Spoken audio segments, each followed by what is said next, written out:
Terima kasih Anda masih menyaksikan Kompas Petang. Saya Yasir Nene Ama, Saudara. Israel meluncurkan serangan udara yang menargetkan ketinggian Ali Al-Taher di dekat kota Nabatie, Lebanon Selatan.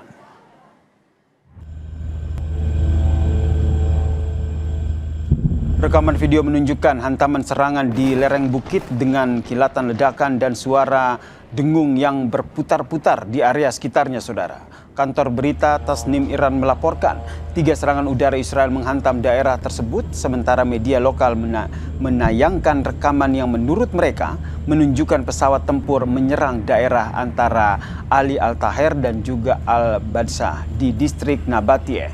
Sebelumnya, Saudara, militer Israel mengklaim militernya telah menargetkan apa yang disebutnya sebagai infrastruktur teror Hizbullah di daerah Nabatie dan Ansar.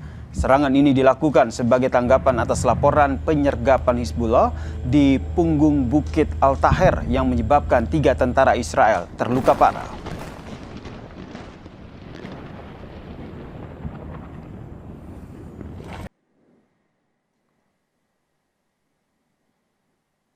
Sementara itu, Saudara, stasiun televisi yang berafiliasi dengan pasukan perlawanan nasional yang bersekutu dengan pemerintah Yaman merilis rekaman pada hari Sabtu waktu setempat yang menunjukkan kerusakan di pelabuhan Mocha setelah serangan Houthi yang didukung Iran pada Jumat malam waktu setempat. Rekaman tersebut menunjukkan kapal-kapal rusak, gudang-gudang dan juga puing-puing di dalam pelabuhan, di mana militer Yaman mengatakan bahwa Houthi menyerang pelabuhan Mocha di Laut Merah yang berada di bawah kendali pemerintah yang diakui secara internasional.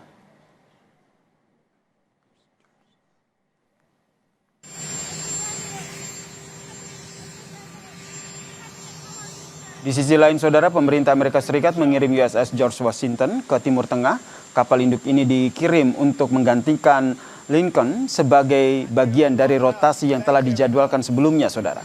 Menurut surat kabar The Wall Street Journal, kapal induk Lincoln telah dikerahkan selama lebih dari 250 hari.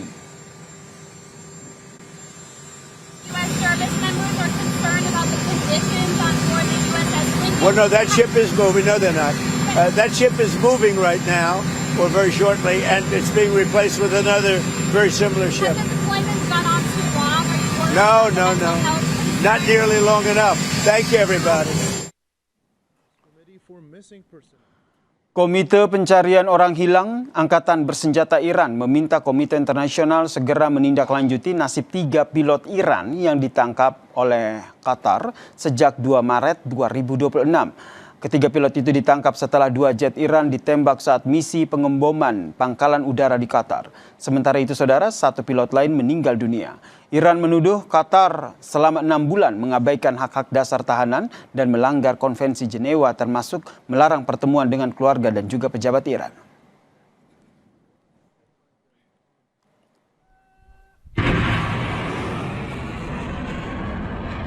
Sementara itu, Saudara, Qatar menanggapi dengan tegas tuduhan penyanderaan pilot jet tempur yang dilontarkan pihak Iran. Qatar membantah klaim mengenai penahanan pilot Iran tersebut.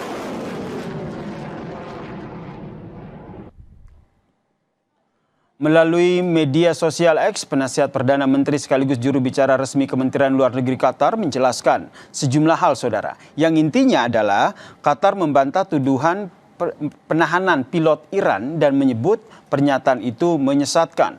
Qatar juga menyatakan sudah menghubungi para pilot setelah pelanggaran wilayah udara. Qatar pun sudah berkoordinasi untuk menyerahkan jenazah 1 pilot dan mengundang tim Iran pada April lalu untuk berdiskusi.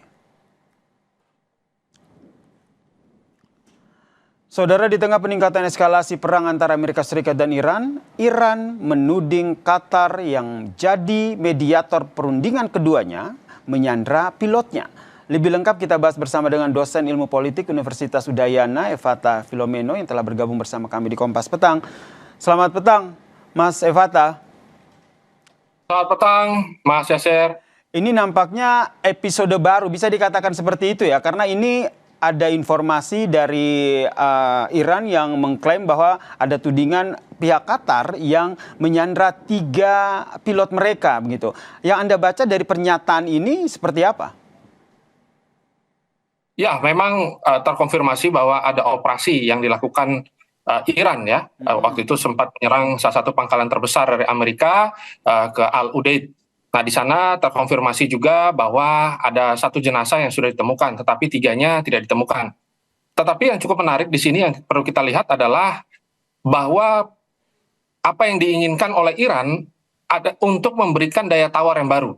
Kenapa demikian? Karena sebenarnya Qatar ini sudah memberikan undangan berapa kali kepada Iran untuk melakukan investigasi dan sudah ditemukan 1 pilot jenazah.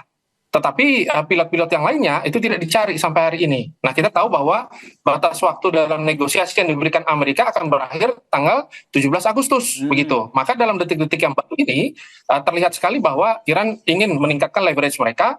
Dan mereka tahu bahwa Qatar dianggap sangat tidak netral dalam posisi mereka yang sebenarnya harusnya menjadi negosiator yang baik dan benar, begitu. Tetapi kita juga bisa melihat bahwa posisi-posisi yang dimainkan oleh Qatar membuat mereka juga terhimpit ya dalam negosiasi kali ini. Sehingga Anda membacanya apa yang dilakukan oleh Iran ini adalah bagian dari strategi untuk menekan Qatar dalam perundingan ini sehingga lebih memihak ke Iran kah atau seperti apa, Mas Evata? Ya, tentu posisi dari Qatar akhirnya dipertanyakan. Nah, ketika posisi ini dipertanyakan, disinilah letak netralitas dari Qatar itu akhirnya mendapatkan tekanan internasional. Kita tahu bahwa diplomasi yang dimainkan oleh Iran juga tidak main-main. Mereka juga mengerti ya positioning dan cara untuk memainkan persepsi secara internasional. Maka dari itu mereka juga tidak melakukan agresivitas militer untuk pencarian. Mereka malah mengirimkan palang merahnya yang meminta kepada palang merah internasional untuk melakukan pencarian. Kalaupun nanti ke depannya ditemukan bahwa Qatar menyembunyikan, maka nanti akan ada sanksi internasional. Kita tahu bahwa perang ini juga tidak mungkin berjalan selamanya. Dan di sanalah posisi yang dimainkan oleh Iran, dan posisi ini yang tampaknya kadang-kadang tidak dipelajari dengan baik oleh pihak lawan-lawan dari Iran, yang menyebabkan posisi Iran dalam bergaining kali ini mendapatkan simpati publik dan juga simpati dunia yang cukup kokoh. Tampaknya hal-hal tersebut yang akhirnya menjadi salah satu cermin strategi yang terus dimainkan oleh mereka. Meskipun soal tudingan ini Qatar sudah membantahnya, Mas Evata, ini menurut Anda sudah cukup atau memang perlu ada langkah-langkah dari Qatar selanjutnya? Ya, tentu kalau ditanya, sebenarnya Qatar ini kan sudah membuka ruang kepada Iran berapa kali ya. Ini kan operasi waktu dimulai tanggal 2 Maret begitu. Terus ketika Juli 2026 ditemukan ya jenazah dari Maijen Masjid Kazemi kalau tidak salah begitu. Terus di tanggal 15 Agustus barulah Iran melontarkan tuduhan begitu pada Qatar. Nah, kita tahu bahwa Qatar juga sebenarnya ada negosiator yang mencoba memposisikan diri bahwa dia hanya bernegosiasi untuk urusan keamanan.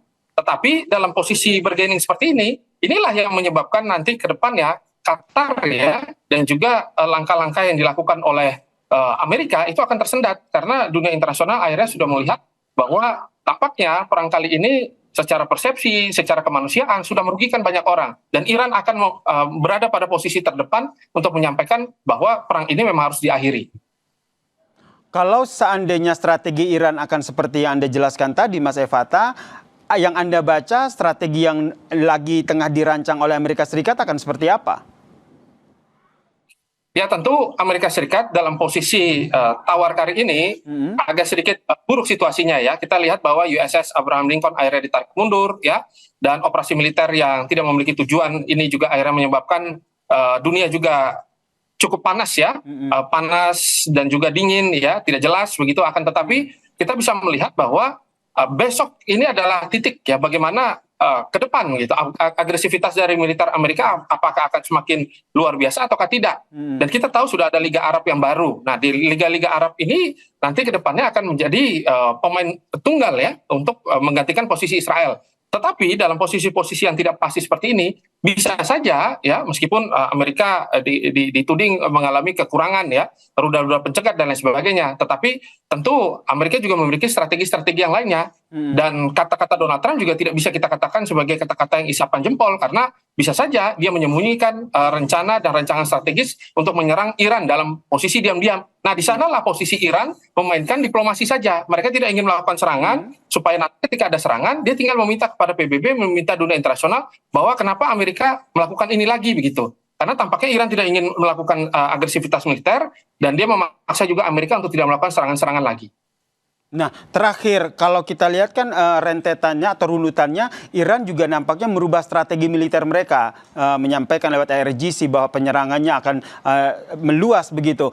Jika Anda kaitkan dengan apa yang disampaikan oleh Iran ini, singkat saja, kedepannya Iran lebih akan mengedepankan negosiasi atau memang lebih pada siap perang terbuka? Ya, untuk perang terbuka tentu mereka siap. Tetapi apakah ini jadi pilihan? Tidak. Mereka akan memainkan proksi saja. Kita tahu bahwa proksi ini akhirnya membuat Arab Saudi juga kebakaran jenggot ya, dan juga negara-negara Timur Tengah akhirnya juga kebingungan begitu. Baik. Kita tahu bahwa sampai hari ini serangan dari Israel ke wilayah-wilayah Palestina, ya ke wilayah-wilayah Suriah, ke wilayah-wilayah dari Lebanon juga masih terjadi begitu. Maka kita juga tidak bisa melepaskan variabel-variabel serangan-serangan tersebut yang menjadi salah satu strategi dari Iran begitu. Baik. Yaitu tampak ke depan kita akan fokus membawa isu ini keluar dari negaranya, tetapi dengan kontrol penuh dari negaranya. Semua akan berada dalam koordinasi kuat dari IRGC. Tampaknya demikian. Baik, kita nantikan seperti apa eskalasi yang terjadi di Timur Tengah. Terima kasih Mas Fata atas perspektifnya di Kompas Petang. Salam sehat.